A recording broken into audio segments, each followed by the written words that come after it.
Now, there are always going to be some times you want to share documents with all of the users on the system. So right now the system is just in standalone mode. But in order to load documents onto the computer, we're going to need to use this docking station. The docking station should only ever be in the hands of a teacher or administrator. You set the laptop gently onto the docking station. Then, in order to share documents with all of the users on the system, you need to log into the shared account. The shared account usually has the same password, justice1, as the JAdmin account. So I have all of the documents that I want to share on this USB stick. What I'm going to do is once the shared account is up and loaded, I'm going to plug this USB stick in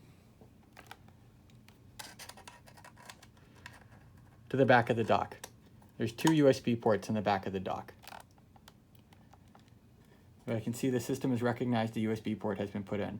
I could click right here and open, but I also want to show you that there's another opportunity to type here, files, and this will open or documents, or you can click down here. Any of these three will open your documents folder. Now, when you're logged in as the shared account, any of the documents in these 5 folders is accessible by any other user of the system.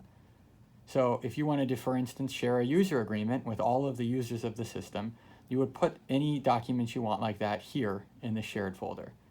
So I'm going to go to this USB stick, which is down here, and I'm going to find a copy of the user agreement that I loaded on that USB stick. Here's a user agreement, and I'm going to just drag it to the documents folder. And this is, again, the shared documents folder. I've already done this, so we're just going to do it again.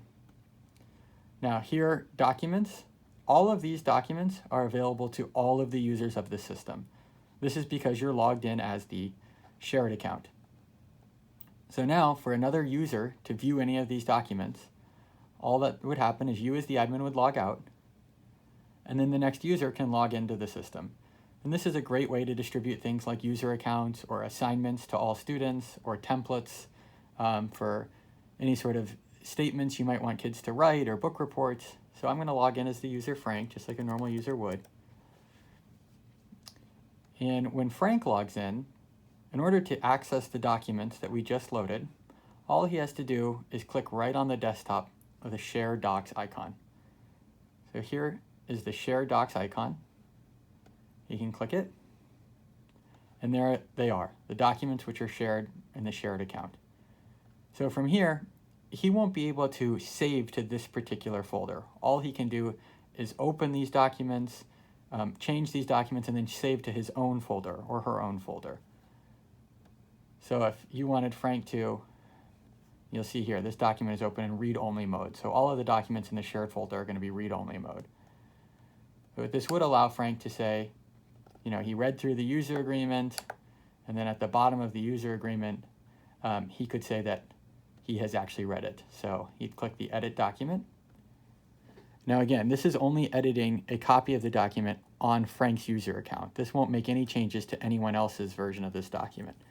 I'm going to say Frank has read and agreed to this document. And now when Frank goes to save, click the save button. If he tries to save it here, we're in the shared folder. If he tries to save it here,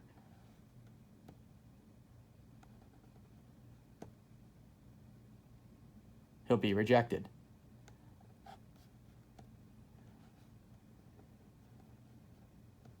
Not allowed to do it. He needs to save this document to his own folder. See, Frank Documents. He can now save the changes straight to his own folder. Click Save. And that document will be saved. Next, we'll show you how, as an administrator, you can retrieve all of the documents that your students have created.